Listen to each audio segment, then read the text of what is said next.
Hi, అందరూ ఎలా ఉన్నారండి? నేను మీ మామిళ్ళ సుబ్రహ్మణ్యం. ఈరోజు నేను చెప్పే topic side by side fridge దాని గురించి అని చెప్తున్నానండి.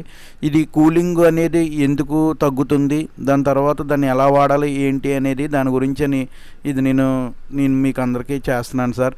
అందరూ కూడా కొంచెం కొత్త వాళ్ళు ఉంటే ఖచ్చితంగా నన్ను కొంచెం ఎంకరేజ్ చేయండి. నా ఛానల్ని సబ్స్క్రైబ్ చేయండి. అప్పుడే నేను మిగతా విషయాల గురించి కూడా నేను చెప్పడానికి ఉంటుంది. కొంచెం నాకు సపోర్ట్ చేయండి. ఇక లేట్ చేయకుండా ఈ ఫ్రిడ్జ్ గురించి వెళ్ళిపోదామండి. Thank you.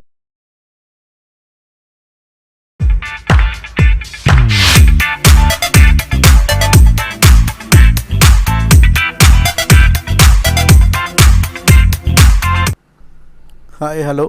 చూడండి, ఇకపోతే ఇది side by side double door side by side fridge back side అండి. ఇది ఎందుకనంటే ఇది మనం ఎప్పుడు కూడా గోడ వారికనే పెడతారు అందరూ కూడా. కానీ ఎప్పుడు కూడా గోడ దగ్గర నుంచి ఎలా అయినా సరే ఒక 1 ఫీట్ అనేది గ్యాప్ అనేది ఉంచాలండి తప్పకుండా. దాని తర్వాత ఇది ప్రతిసారి అంటే మీరు ఎలా వాడుకున్నా చూసారా, వెనకాల ఈ కండెన్సింగ్ అని చెప్పని కండెన్సర్స్ అంటాం. ఇది లోపల చూడండి ఎంత డస్ట్ పట్టేసిందో చూడండి సార్. ఇది ఎందుకనంటే ఈ సైడ్ బై సైడ్ ఫ్రిడ్జ్ అనేది చాలా చోట్ల ఎక్కువ మంది ఫ్యాషన్గా నీట్గా ఇది అందంగా కనబడడం కోసం అని చెప్పని మెయిన్ డిస్ప్లే పరంగా బాగుంటుందని అనుకుంటారు. కానీ పెట్టే ప్లేస్ కూడా దీనికి వెంటిలేషన్ అనేది ఖచ్చితంగా ఉండాలి. ఈ ఫ్రిడ్జ్ అనే కాదండి, ఏ ఫ్రిడ్జ్ అయినా సరే వెనకాల వెంటిలేషన్ అనేది ఉండాలండి. ఎందుకనంటే దానికి ఫ్రెష్ ఎయిర్ అంటే ఏదైతే గాలి ఉంటుందో ఆ గాలిని అది ఫ్రెష్ ఎయిర్ని తీసుకుని మళ్ళీ ఆ కండెన్సింగ్ అంటే హీట్ ఎయిర్ అనేది కూడా కొంచెం బయటికి వెళ్ళడానికి వీలుగా ఉండాలి. ఇకపోతే చూసారా దాంట్లో ఎంత డస్ట్ పట్టిందో చూసారా. ఆ వెనకాల కండెన్సర్ ఫ్యాన్ ద్వారాగా ఆ కండెన్సర్ హీట్ తగ్గడానికని అందులో ఫ్యాన్ అనేది ఫిట్టింగ్ అయి ఉంటుందండి. మనం ఏ ఫ్యాన్ అయినా సరే, మన ఇంట్లో ఫ్యాన్ అయినా చూడండి, ఈ ఫ్యాన్ ఎక్కడైతే ఉంటుందో డస్ట్ అనేది అది లాక్కోవటానికి అవకాశం ఉంటుంది. అలాగే ఇక్కడ ఈ కంప్రెషర్ సిస్టమ్ మొత్తం అంతా కూడా తిరగటానికి, ఆ గ్యాస్ అనేది రన్ అవ్వటానికి మొత్తం ఈ సైక్లింగ్ అంతటికి కండెన్సర్ అనే కాయిల్ అనేది ఇస్తామండి. ఆ కండెన్సర్ కాయిల్ హీట్ ఎక్కకుండా ఆ కండెన్సింగ్ జరగడానికి అక్కడ ఫ్యాన్ అనేది తిరుగుతూ ఉంటుంది. ఆ ఫ్యాను ఒక గాలి అంటే సక్ అండ్ త్రో అని ఉంటుంది, లేదంటే అంటే బయట నుంచి గాలిని లాక్కుని కూడా కండెన్సర్ని హీట్ అవ్వకుండా అక్కడ గాలి అనేది ఆ ఫ్యాన్ తిరుగుతూ ఉంటుంది. సేమ్ టైం ఆ ఫ్యాన్ తిరిగినప్పుడు గాలితో పాటు బయట ఉండే డస్ట్ కూడా చూసారా, అది ఎలా లాక్కుందో చూసారు కదా. అంత డస్ట్ ఆ కండెన్సర్కి పట్టేస్తుందండి. అంటే అంత నీట్గా ఫ్రిడ్జ్ని అయితే మనం వాడుతున్నామని అనుకుంటారు ఎవరైనా సరే. దీన్ని మెయింటెనెన్స్ చేయడానికి ఎందుకులే, కూలింగ్ వస్తుంది కదా, దాన్ని మళ్ళీ మనం టెక్నీషియన్ని పిలిచి మళ్ళీ ఉన్నదాన్ని పాడు చేయటమని అనుకుంటూ ఉంటారు. కానీ సైడ్ బై సైడ్ ఫ్రిడ్జ్కి ఖచ్చితంగా మెయింటెనెన్స్ అనేది ఖచ్చితంగా అవసరం అండి. ఒకదాన్ని మీరు ఖచ్చితంగా గుర్తుపెట్టుకోవాలి.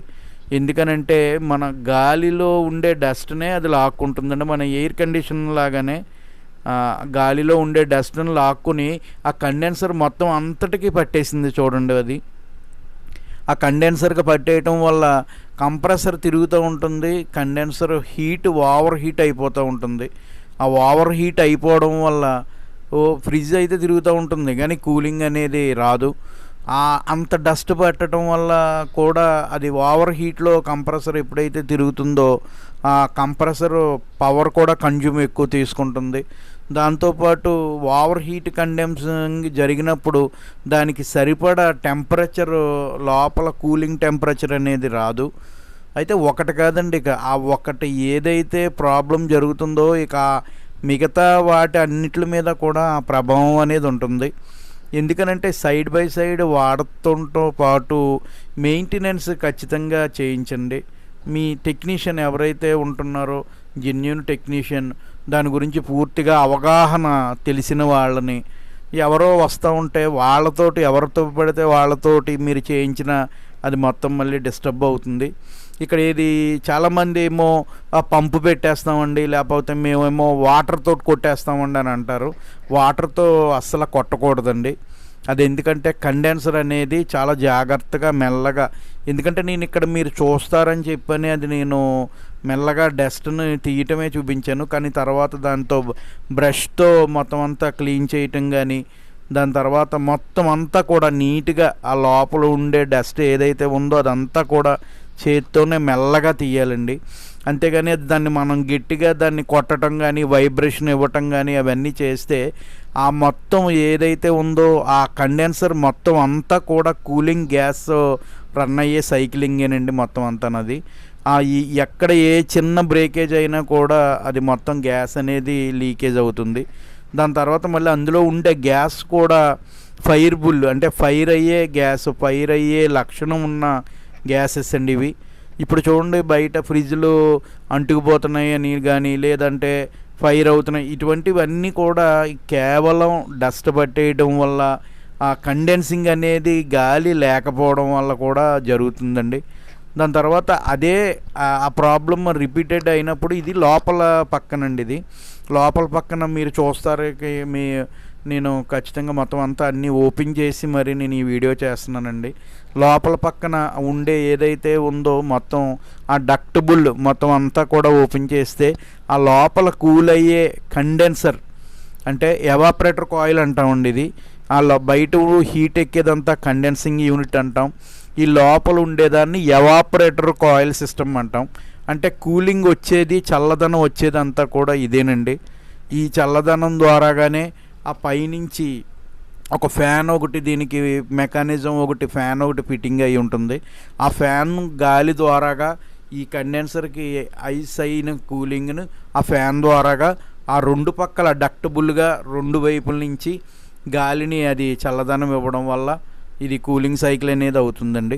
చూసారు కదా కండెన్సర్ అంటే ఇది ఏదైతే ఈ సింగిల్ డోర్ అనమాట అండి. ఇది అంటే ఒక డోర్ సైడ్ బై సైడ్ అంటాం కదా, ఇది ఆ సైడ్ ఒకవైపునే ఈ కూలింగ్ సైకిల్ అనే ఎవాపరేటర్ కాయిల్ ఉంటుంది.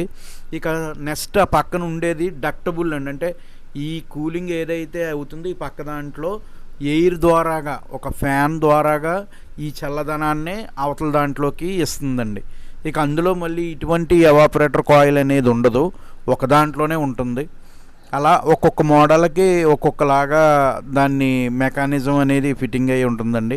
కాకపోతే నేను చెప్పేది ఏంటంటే మెయింటెనెన్స్ అనేది తప్పకుండా చేయించండి. డస్ట్ అనేది ఎప్పుడు కూడా అంత ఫుల్గా పట్టేలాగా ఉంచొద్దు. దాని కూలింగ్ అనేది ఎప్పుడు కూడా ఎంత పర్ఫెక్ట్గా కూలింగ్ అవుతుందనే దాన్ని చెకింగ్ కానీ మొత్తం అన్నీ కూడా మనం చెక్ చేసుకుంటూ ఉండాలి. Thank you very much.